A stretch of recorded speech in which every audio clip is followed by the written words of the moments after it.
오늘 하나님께서 저희들에게 주시는 말씀은 욥기 1장 13절부터 22절까지의 말씀, 42장 10절부터 17절까지의 말씀입니다.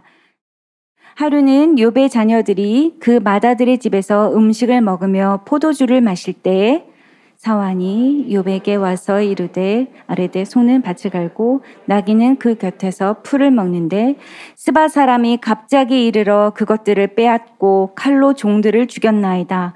나만 홀로 피하였으므로 주인께 아래로 왔나이다. 그가 아직 말하는 동안에 또 한 사람이 와서 아뢰되 하나님의 불이 하늘에서 떨어져서 양과 종들을 살라 버렸나이다. 나만 홀로 피하였으므로 주인께 아뢰러 왔나이다. 그가 아직 말하는 동안에 또 한 사람이 와서 아뢰되 갈대아 사람이 새 무리를 지어 갑자기 낙타에게 달려들어 그것을 빼앗으며 칼로 종들을 죽였나이다. 나만 홀로 피하였으므로 주인께 아뢰러 왔나이다. 그가 아직 말하는 동안에 또 한 사람이 와서 아뢰되 주인의 자녀들이 그들의 맏아들의 집에서 음식을 먹으며 포도주를 마시는데 거친 들에서 큰 바람이 와서 집 네 모퉁이를 치매 그 청년들 위에 무너짐으로 그들이 죽었나이다. 나만 홀로 피하였으므로 주인께 아뢰러 왔나이다 한지라. 욥이 일어나 겉옷을 찢고 머리털을 밀고 땅에 엎드려 예배하며 이르되 내가 모태에서 알몸으로 나와 싸운즉 또한 알몸이 그리로 돌아가올지라. 주신 이도 여호와시오 거두신 이도 여호와시오니 여호와의 이름이 찬송을 받으실지니이다 하고 이 모든 일에 욥이 범죄하지 아니하고 하나님을 향하여 원망하지 아니하니라. 42장 10절입니다. 욥이 그의 친구들을 위하여 기도할 때 여호와께서 욥의 곤경을 돌이키시고 여호와께서 욥에게 이전 모든 소유보다 갑절이나 주신지라. 이에 그의 모든 형제와 자매와 이전에 알던 이들이 다 와서 그의 집에서 그와 함께 음식을 먹고 여호와께서 그에게 내리신 모든 재앙과 그를 위하여 슬퍼하며 위로하고 각각 캐시타 하나씩과 금고리 하나씩을 주었더라.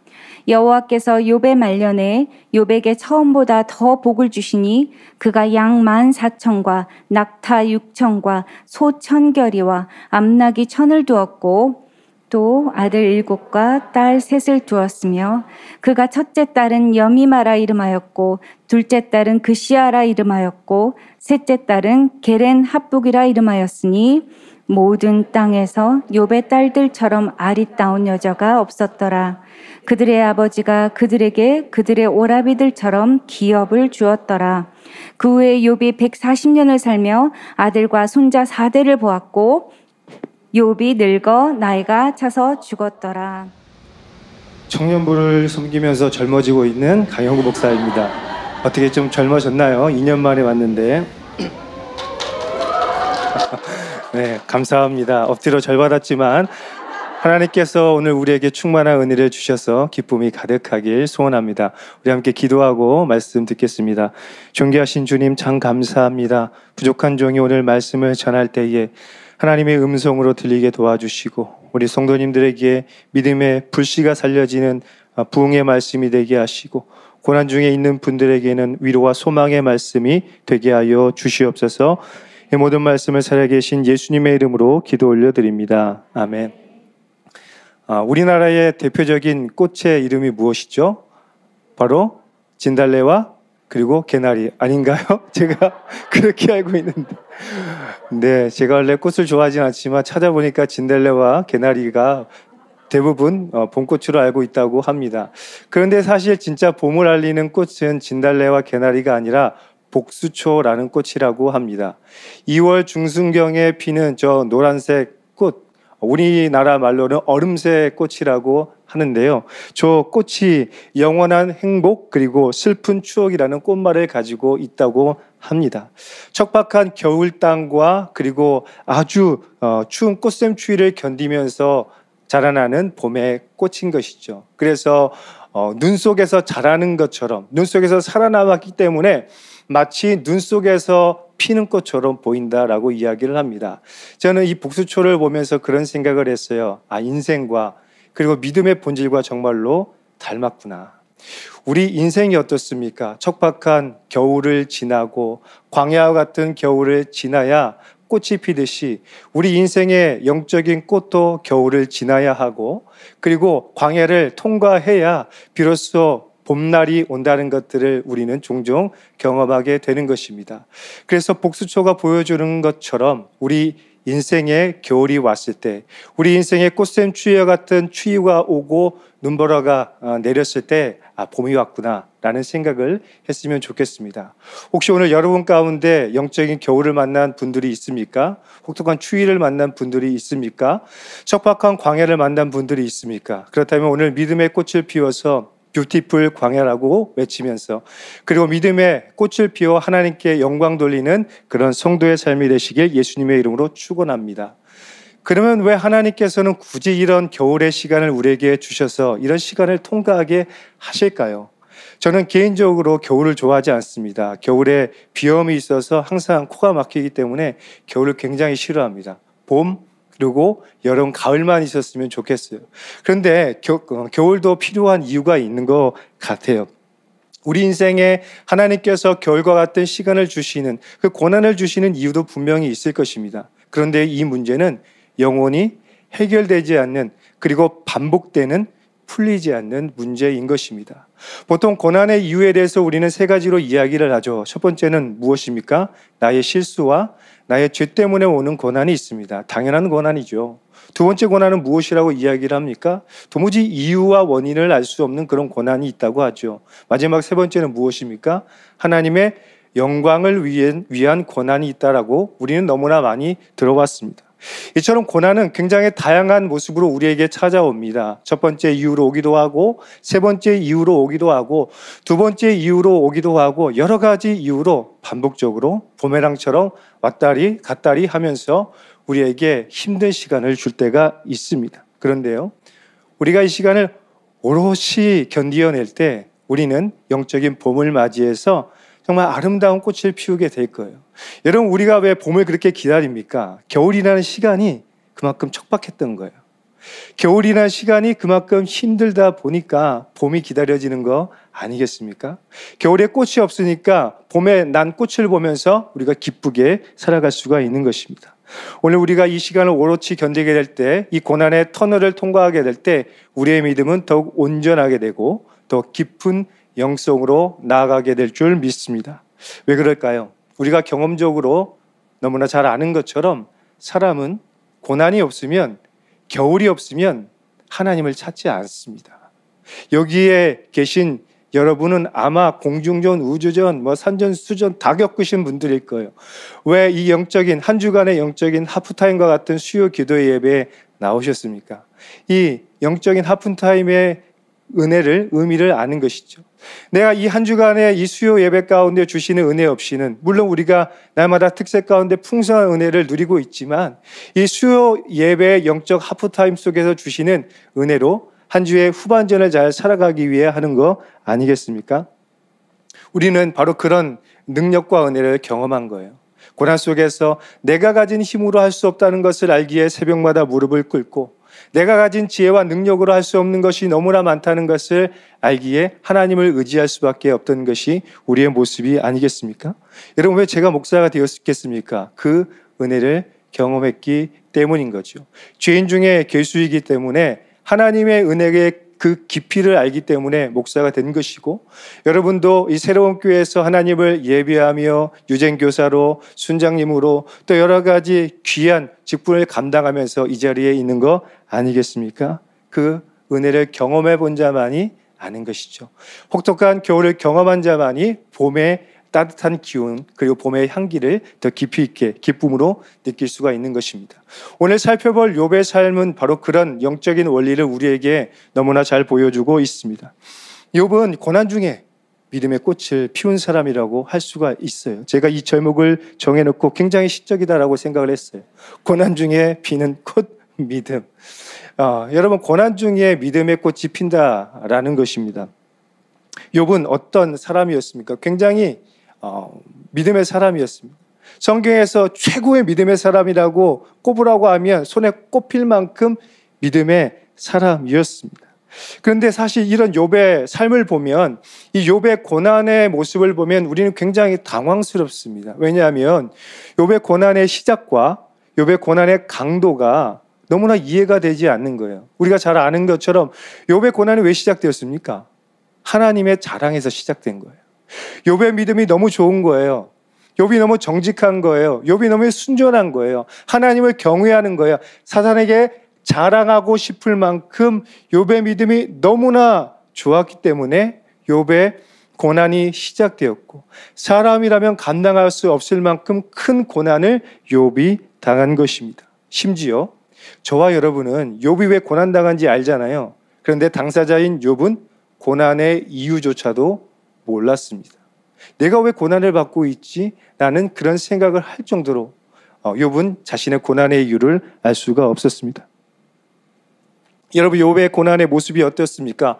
너무나 갑작스럽고 복합적인 그런 고난이지 않았습니까? 자기가 가지고 있는 많은 재산을 잃어버리고 빼앗기고 사랑하는 자녀들까지 죽게 되고, 심지어 너무나 좋았던 그 믿음도 송두리째 흔들린 만큼 그런 큰 갑작스럽고 복합적인 당황스러운 고난을 경험하게 된 것입니다. 격전의 현장에서 사방에서 포탄이 떨어지는 그 격전의 현장에 덩그러니 놓여진 것처럼 욥이 그런 고난을 받았습니다. 욥기 1장 13절로 19절의 말씀처럼 모든 것을 잃어버린 그런 연쇄적인 충격파를 경험했죠. 제가 말씀을 보면서 1장 16절과 18절의 말씀을 보니까 이런 말이 3번이나 연속적으로 반복하고 있습니다. 그가 아직 말하는 동안에 한 사람이 와서. 16절, 17절, 18절의 말씀에서 3번이나 반복하는 것은 그가 아직 말하고 있는 동안에 또 다른 사람이 와서 계속해서 고난이 왔다고 고난의 택배를 배달하고 있는 것들을 볼 수가 있습니다. 그래서 욥은 정신을 차릴 수 없을 그런 공격을 받은 거예요. 여러분, 만약 여러분이 욥이라면 이런 상황에서 어떤 마음이 드셨겠습니까? 혹시 오늘 여러분 가운데 고난 가운데 있는 분들이 있을 수 있는데 지금 여러분의 마음은 어떠십니까? 타임지가 선정한 20세기 100대의 사상가 중에 키블로로스라는 한 분이 계십니다. 이분이 고난과 죽음에 직면한 사람들의 패턴을 연구했습니다. 무려 한 200명이나 되는 사람들이 죽음을 맞이했을 때 어떤 패턴을 보이는지 연구해 보니까 이 5가지의 반응이 보인다는 것을 연구했습니다. 한번 읽어볼까요? 시작. 부인, 분노, 협상, 우울, 수용. 부인하고 분노하고 협상하고 우울해졌다가 수용한다라는 것입니다. 여러분, 대부분의 많은 사람들이 의식적으로 그리고 무의식적으로 고난이 오면 일단은 거부를 합니다. 이 방어 기제가 발동해서 이 고난이 왜 내게 찾아오지 하고 그것을 부인합니다. 나에게 있어서는 안 되는 일이야 라고 생각을 하죠. 그러다가 이제는 자기 자신을 탓하거나 아니면 남을 탓하기 시작합니다. 남편을 탓하든지 자녀를 탓하든지 심지어 하나님을 탓하든지 그렇게 분노하고 화를 냅니다. 그러다가 좀 풀이 꺾이면 어떻습니까? 협상하기 시작하는 거예요. 누군가를 의지하기 위해서 사람을 찾아다니거나 또 하나님을 찾거나 또 하나님을 믿지 않는 사람들은 일반 신을 찾으면서 그렇게 협상을 시도합니다. 낫게만 해준다면. 이 문제를 해결해만 준다면 내가 무엇을 할 거야 라는 그런 협상을 시도합니다. 그런데 그래도 피하지 못할 경우에는 이제는 그것을 조금씩 받아들이면서 마음속에 무력감이 생기다가 궁극적으로는 가장 좋은 방법을 택하는 그런 수용의 과정을 택하는 것이 보편적인 경험이라고 연구를 했습니다. 그래서 여러분, 이처럼 대부분의 사람들은 이런 부인과 수용의 패턴을 보이고 있습니다. 아마 여러분도 고난당하실 때 그럴걸요? 이건 나에게 있어서는 안 되는 문제야. 이 문제는 옆 사람에게 있어야 되는 문제야. 내가 이렇게 믿음으로 살았는데 내게 이런 일이 있어서는 안 되라고 부인하다가 결국에는 수용하는 그런 과정을 겪게 되어 가는 것입니다. 믿음의 사람들도 동일한 패턴을 보입니다. 자기 연민에 빠지고 낙심하고 좌절하고 또 원망하고 불평하고 실망하는 것이 저와 여러분의 보편적인 삶의 모습 아니겠습니까? 그렇다면 욥은 어땠을까요? 우리 욥기 1장 20절로 22절의 말씀을 함께 보겠습니다. 시작. 욥이 일어나 겉옷을 찢고 머리털을 밀고 땅에 엎드려 예배하며 이르되 내가 모태에서 알몸으로 나았사온즉 또한 알몸이 그리로 돌아가올지라. 주신 이도 여호와시요 거두신 이도 여호와시오니 여호와의 이름이 찬송을 받으실지니이다 하고 이 모든 일에 욥이 범죄하지 아니하고 하나님을 향하여 원망하지 아니하니라. 아멘. 사랑하는 여러분, 오늘 말씀처럼 욥은 이해할 수 없고 감당할 수 없는 고난 속에서 22절의 말씀처럼 욥이 범죄하지 않고 하나님을 원망하지 않았다라고 고백을 하고 있습니다. 오늘 이 욥의 모습은 굉장한 우리에게 도전을 줍니다. 우리의 믿음의 롤 모델이 되는 것이죠.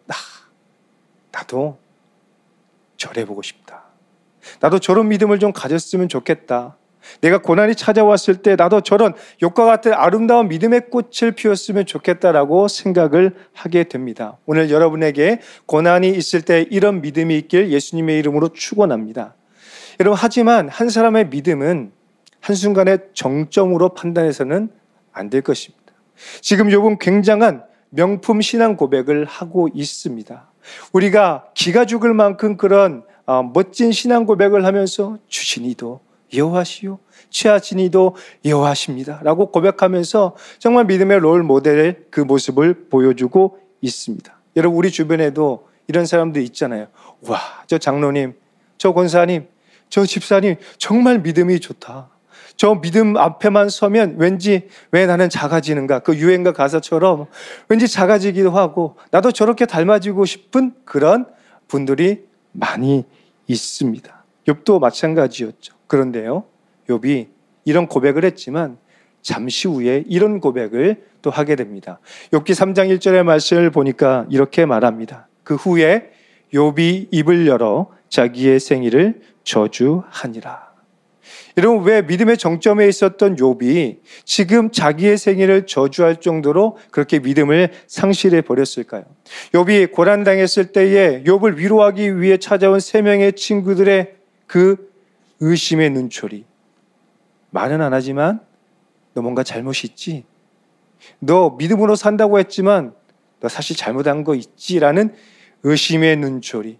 그리고 100마디 말이 다 맞지만 마치 자기가 하나님이 된 것처럼 우리를 책망하고 우리에게 길을 제시하는 그 친구들의 그 위로가 욥의 마음을 무너지게 하는 것입니다. 어쩌면 우리에게 당면한 고난보다 더 큰 고난은 우리를 위로한다고 찾아온 가족들, 우리를 위로한다고 찾아온 신방원 사람들의 이야기가 우리의 믿음과 마음을 무너뜨리게 할 때가 더 많을 수도 있다는 것입니다. 사랑하는 여러분, 우리가 성령 충만해서 날마다 믿음으로 승리합니까? 그렇지 않습니다. 하루에도 12번 우리가 무너지고 시험을 받을 때가 있지 않습니까? 말씀을 전하고 있는 저 역시도 속절없이 무너지고 범죄하고 깨어지고 부서져서 과연 내가 목사의 믿음이 맞는가라고 그렇게 저 자신을 책망할 때가 참 많이 있는 것을 보게 됩니다. 여러분도 그렇지 않습니까? 여러분이 믿었던 목회자와 신앙의 선후배들, 여러분이 믿었던 여러분의 배우자와 여러분과 함께 신앙생활했던 그런 순원들, 그리고 함께 직장 생활하면서 신우회에서 예배드렸던 그 믿음의 사람들이 어느 순간 믿음을 놓쳐버리고 흔들리고 이리저리 방황하는 그 모습을 보면서 마음속에 불편한 감정이 생기시지는 않습니까? 그래서 우리는 한 사람에 대한 평가는 한순간에 정점에 올랐을 때 하는 것이 아니라 더 나아가서 한 사람에 대한 믿음의 평가는 우리가 할 일이 아니라 하나님이 하실 일인 것을 고백해야 할 것입니다. 우리가 할 일은 넘어질까 조심하면서 끊임없이 겸손하게 주님 앞에 엎드려서 주님 제게 성령의 충만함을 주셔서 넘어지지 않게 하시고 넘어지지 않기 위해 이미 엎드려 있게 하여 주시옵소서라는 그 겸손의 기도를 간구해야 할 것입니다. 그렇지 않으면 우리는 언젠가 속절없이 넘어질 수밖에 없다라는 것입니다. 오늘 여러분 가운데 아마 어쩌면 여러분 믿음 때문에 실망하신 분들이 있을 수 있습니다. 내 믿음이 이거밖에 안 됐나? 내가 새벽에 그렇게 엎드려 기도하고 부르짖었고 말씀 공부하고 순장이고 유쟁 교사이고 우리 교회 집사님이고 권사님이고 장로님인데 그리고 심지어 목회자인데 내 믿음이 이거밖에 안 되나? 라고 생각하면서 낙심하는 분들이 있을 수 있습니다. 어쩌면 여러분 가족 중에 지금 잠시 믿음의 끈을 놓쳐버린 자녀들이 있을 수 있어요. 잠시 방황해버린 여러분의 배우자가 있을 수 있습니다. 그리고 평생 하나님을 예배하며 찬송하다가 육체적인 질병과 마음의 질병으로 심지어 치매라는 치명적인 질병 때문에 하나님을 잃어버린 것 같은 그런 가족들을 두신 분들이 있을 수 있습니다.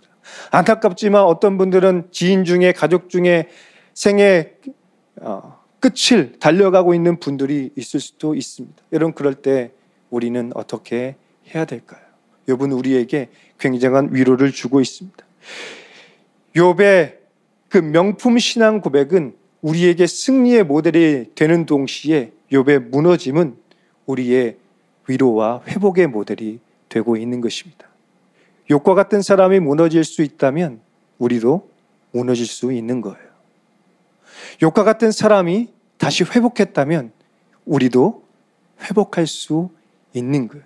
왜 그렇습니까? 저와 여러분 중에 그리고 함께 온라인으로 예배를 드리시는 모든 분들 가운데 과연 그 누가 욥보다 더 큰 고통 가운데 있었겠습니까? 모든 재산을 잃고 사랑하는 자녀들을 잃고 가장 신뢰하고 가장 사랑했던 친구들마저 나를 정죄하고 의심하고 있는 그 극심한 고난 가운데 있는 분들이 어디에 있겠습니까? 만약 그렇다면 오늘 욥의 모습을 보시면서 믿음의 지팡이를 붙잡고 다시 일어나시길 예수님의 이름으로 축원합니다. 욥처럼 명품의 신앙 고백을 하는 그런 날이 다시 회복되시길 예수님의 이름으로 축원합니다.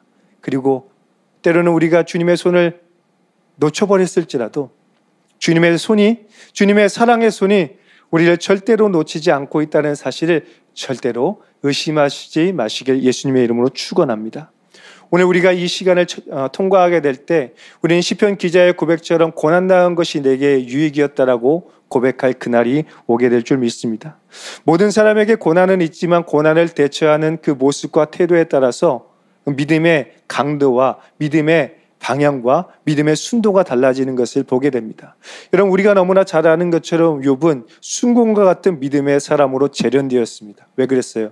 고난은 극심했지만 그 고난을 대처하는 자세가 좋았던 것을 볼 수가 있습니다. 잠시 잠깐 넘어졌지만 궁극적으로는 믿음의 꽃을 피웠던 그 욥의 모습을 우리는 보게 되는 것이죠. 여러분 믿음은 언제 자랍니까? 우리의 믿음이 자라는 것은 기적과 같은 영적인 체험할 때 믿음을 자랍니다. 그리고 우리의 지성이 하나님의 말씀 앞에 설복할 때에 믿음이 자랍니다. 그런데 진짜 순도 깊은 진실한 믿음은 고난 가운데서 그 믿음의 터널을 통과한 뒤에 뷰티풀 광야를 경험했을 때 우리의 믿음의 순도가 진짜 정금같이 순금같이 나오게 되는 것을 경험하게 되죠. 이 믿음의 단계에 도달한 사람들은요 사실 굉장히 연약해 보입니다. 때로는 너무나 연약해 보여요. 나약해 보여요. 왜냐하면요 자기의 힘으로 할 수 없다는 걸 알기 때문에 자기의 몸에 힘을 빼는 거예요. 아무리 힘을 줘도 이길 수 없다는 것을 알기에 오히려 힘을 빼고 하나님이 야곱의 환도뼈를 치셔서 절개하셨던 것처럼 그런 연약한 모습으로 나아가게 되는 것입니다. 제가 외형적으로 볼 때는 수영을 굉장히 잘할 것처럼 보이지요. 제가 여름에 수영을 하려고 바닷가에 가면 외형적으로는 해상구조요원처럼 보인다고 합니다. 그런데 저는 사실 수영을 못합니다. 제가 2년 전에 레슨을 받으려고 수영을 하러 갔거든요. 레슨을 받는데 자존심이 굉장히 상했어요. 왜냐하면 혹시 기초 레슨을 받아보셨는지 모르겠지만 실력 순서대로 앞에 씁니다. 한 20명이 레슨을 받았는데 저는 한 18번째 자매님들 뒤에서 맨 마지막에 수영을 해 나가는 거예요. 그런데 코치님께서 그런 얘기를 하셨어요. 회원님은 수영에는 영 잼뱅이인 몸입니다. 물에 뜨지를 않습니다. 왜 안 뜨냐면 힘을 빼지 않는다는 거예요. 몸에 힘을 빼지 않고 힘을 주면서 첨벙첨벙 이렇게 하니까 나가지도 않고 뜨지도 않고 그래서 20명 중에 18번째에 그런 스코어를 경험하는 걸 보면서 우리 인생에도 힘을 빼야 될 때는 힘을 빼야 되는데 너무 많은 힘을 주고 있구나라는 생각을 하게 됩니다. 사랑하는 여러분, 오늘 하나님이 우리에게 때로는 힘을 좀 빼라고 이야기를 하십니다. 그렇게 센 척할 필요 없어. 그렇게 강한 척할 필요 없어. 아무리 강한 척해도 내가 너 연약한 거 다 안다. 그냥 너의 연약함을 솔직하게 고백하고 그 연약함을 내게 내려놓고 내 손을 붙잡고 갔으면 좋겠다라고 말씀하시는 것입니다. 사랑하는 여러분, 욥은 참 괜찮은 믿음이었고 자타가 인정하는, 하나님이 인정하는 믿음이었습니다. 그런데요, 하나님이 이제 한 단계 더 나아가서 이런 믿음을 요구하시는 거예요. 인격적인 믿음. 나를 온전히 의지하는 어린아이와 같은 그런 믿음을 요구하고 있는 것입니다. 귀로만 듣는 간접적인 믿음이 아니라 하나님을 눈으로 직접 보는 그런 믿음을 요구하고 있는 것입니다. 욥기 42장 5절 6절 말씀 보니까 이렇게 되어 있습니다. 내가 주께 대하여 귀로 듣기만 하였사오나 이제는 눈으로 주를 배움나이다. 그러므로 내가 스스로 거두어 드리고 티끌과 제 가운데서 회개하나이다. 아멘. 사랑하는 여러분, 오늘 우리도 꽤 괜찮은 믿음이에요. 그렇죠? 여러분 믿음 참 괜찮고 온전한 믿음일 거예요. 그런데요, 이제 괜찮고 위대한 믿음에서 하나를 더 얹어야 됩니다. 그것은 하나님 아버지를 전적으로 의지하는 그런 인격적이고 그리고 어린아이와 같은 믿음입니다. 사실 그 믿음이 부러지지 않는 믿음이에요. 아무리 높게 그리고 두껍게 자란 나무일지라도 강력한 토네이도가 오면 무너집니다. 그런데 대나무는 쉽게 부러지지 않더라고요. 왜요? 바람이 불면 부는 대로 그렇게 연약해 보이지만 부러지지 않는 것입니다. 혹시 오늘 여러분 낙심하고 믿음이 부러진 분들이 있습니까? 그렇다면 대나무처럼 그리고 어린아이처럼 하나님을 의지하는 약할 때 강함되시는 그런 믿음을 가지시길 예수님의 이름으로 축원합니다. 사실 저는 말씀을 준비하면서 하나님이 내게 원하시는 믿음이 이런 믿음이구나라는 생각을 해봤습니다. 보시면 아시겠지만 굉장히 내쪽 같고 강인한 믿음처럼 보이잖아요. 그런데 하나님이 제게 원하는 믿음이 이제 이런 믿음이라는 걸 원하게 됐어요. 아니, 너 스스로 너무 애쓰지 말고 너 스스로 너무 힘주지 말고 나를 의지하는 그런 어린아이와 같은 믿음으로 살아보라고 말씀하는 걸 제가 느꼈습니다. 왜냐하면 믿음은 강인함도 필요하지만 겸손하고 온유한 그런 양면성이 있기 때문인 것입니다. 욥의 삶은 우리에게 이것을 여실히 보여주고 있습니다. 욥은 강인했지만 겸손하게 유연하게 하나님 앞에 엎드리는 것이 조금 부족했던 것 같습니다. 그래서 이제 욥은 비로소 하나님께 전적으로 엎드려서 하나님의 도우심을 구하고 믿음의 꽃을 피우는 명품꽃이 된 것을 볼 수가 있습니다. 여러분, 그렇다면 오늘 우리도 이런 믿음의 꽃을 피워야 되지 않겠습니까? 어떻게 할 때 우리가 이런 믿음의 꽃을 피울 수가 있을까요? 먼저 하나님의 주권과 하나님의 선하심을 믿어야 하는 거예요. 그리고 하나님의 은혜와 평강을 간구해야 하는 것입니다. 아무리 내 멘탈이 강할지라도 욥과 같은 고난이 오면 우리도 무너질 수밖에 없는 것이거든요. 그래서 하나님의 은혜와 평강을 간구하면서 욥처럼 하나님의 주권과 하나님의 선하심을 믿고 나아가는 것입니다. 하나님이 욥에게 폭풍 가운데 나셔서 이렇게 말씀하는 거예요. 욥이 하나님께 따지니까 욥, 너 내가 세상을 창조했을 때 그때 있었니? 내가 하늘 모든 우주의 별을 창조했을 때 너 거기 있었니? 내가 베헤못과 리워야단이라는 그 전설의 동물을 만들었는데 너 그거 제어할 수 있겠니? 한번 해볼 수 있으면 해봐. 하나님이 고난의 이유에 대해서 설명해 주는 것이 아니라 하나님의 전능하심과 하나님의 선하심을 이야기해 주셨어요. 그러자 욥이 무릎을 탁 치며 하나님 앞에 엎드려 회개하고 기도하는 거예요. 하나님, 잘못했습니다. 이제 내가 하나님의 주권과 하나님의 전능하심과 하나님의 선하심을 온전히 믿겠습니다. 저에게 은혜와 평강을 회복시켜 주시옵소서. 그렇게 욥은 하나님께 회개하며 기도했어요. 그러자 하나님은 욥의 마음속에 성령의 충만한 은혜를 주셔서 새로운 마음을 주시고 새로운 꿈과 비전을 주시고 새로운 힘을 주신 것입니다. 사랑하는 여러분, 오늘 하나님이 주시는 은혜와 평강 때문에 다시 여러분의 마음속에 찬송과 감사가 가득하길 원합니다.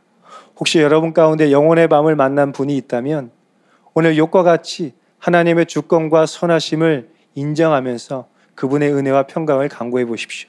그러면 하나님께서 우리 마음속에 커다란 평강과 기쁨을 주실 것입니다. 다음으로 우리에게 필요한 것은 깨어진 관계를 회복해 나아가는 것입니다. 그리고 건강한 공동체를 세워나가는 것이죠. 여러분, 욥의 마음이 무너진 이유가 무엇이었죠? 바로 좋은 관계가 깨어졌던 거예요. 세 명의 친구들의 정죄 때문에 마음이 무너졌고 하나님과의 관계가 깨어졌어요. 그래서 하나님께서 욥에게 갑절의 축복을 주시기 위해서 욥이 먼저 중보기도하게 하시는 것을 볼 수가 있습니다. 욥기 42장 10절로 11절의 말씀을 같이 읽어볼까요? 시작. 욥이 그의 친구들을 위하여 기도할 때 여호와께서 욥의 공경을 돌이키시고 여호와께서 욥에게 이전 모든 소유보다 갑절이나 주신지라. 이에 그의 모든 형제와 자매와 이전에 알던 이들이 다 와서 그의 집에서 그와 함께 음식을 먹고 여호와께서 그에게 내리신 모든 재앙에 관하여 그를 위하여 슬퍼하며 위로하고 각각 캐시타 하나씩과 금고리 하나씩을 주었더라. 아멘. 사랑하는 여러분, 욥은 깨어진 관계 때문에 무너졌지만 회복된 관계 때문에 다시 일어나고 있습니다. 하나님과의 관계가 회복되었고 주변 사람들과의 관계가 회복되어 가는 것입니다. 그래서 하나님은 욥에게 친구들을 용서하라고 하시고 그들을 위해 중보기도하라고 하시는 거예요. 여러분, 우리 마음속에는 하나님만이 채우실 수 있는 공간이 있습니다. 그건 하나님만이 채워야 해요. 하나님만이 채울 수 있습니다. 그런데요, 하나님이 사람들을 통해서 채우게 하시는 공간이 있습니다. 그건 사람들이 채우는 거예요. 하나님 남자와 여자를 창조하시고 교회와 같은 공동체를 주신 이유는 바로 그런 이유인 것입니다. 우리가 홀로 서기를 해야 되지만 또 동시에 함께 서기를 해야 되는 것입니다. 그래서 하나님께서 오늘 우리에게 깨어진 관계를 회복하라고, 용서하라고, 사랑하라고 말씀하고 있는 것입니다. 혹시 여러분의 관계가 깨어져 있습니까? 비틀어져 있습니까? 그렇다면 그것을 회복하셔야 하나님의 회복의 은혜가 임하고 갑절의 축복이 임하며 주님께서 원하시는 믿음의 꽃을 활짝 피우게 될 것입니다. 그것이 시작이에요. 더 나아가서 어떻게 그렇게 할 수가 있을까? 바로 샤론의 꽃이신 예수 그리스도의 고난을 기억하는 것입니다. 여러분, 예수님은 찬송가의 가사처럼 샤론에 수선하여 그리고 골짜기의 백합화이십니다. 예수님은 이스라엘 전역에 피어있는 들풀과 같이 피어있는 그런 꽃이 되길, 우리가 그런 꽃이 되길 원하십니다. 우리가 세상 곳곳에 나아가서 예수 그리스도의 향기를 전하는 그런 들풀이 되기를 원하십니다. 우리가 속한 가정에서, 우리가 속한 공동체에서, 우리가 있는 모든 곳에서 그런 꽃향기를 발하게 될 때에 우리를 통해서 수많은 사람들이 예수 그리스도의 사랑의 짙은 향기를 맡게 되면서 영혼이 회복되고 영혼의 기쁨을 찾게 될 것입니다. 그러므로 오늘 우리를 위해서 십자가에서 고난을 받으시고 그의 육신이 찢기시면서 우리를 위해 사랑의 향기를 발하신 그 예수의 향기를 여러분이 먼저 머금으시고 그 향기를 진하게 발할 수 있는 예수의 향기를 담은 믿음의 꽃들이 되시길 원합니다. 한 명의 꽃은, 하나의 꽃은 향기가 짙지 않을 수 있어요. 그러나 꽃이 모이고 모여 꽃다발이 되면 짙은 향기를 발하는 꽃이 될 것입니다. 오늘 저와 여러분이 이 땅에 영적인 봄날이 왔다는, 하나님의 새로운 날이 임했다는 것을 전하는 믿음의 꽃다발이 되시길 예수님의 이름으로 축원합니다.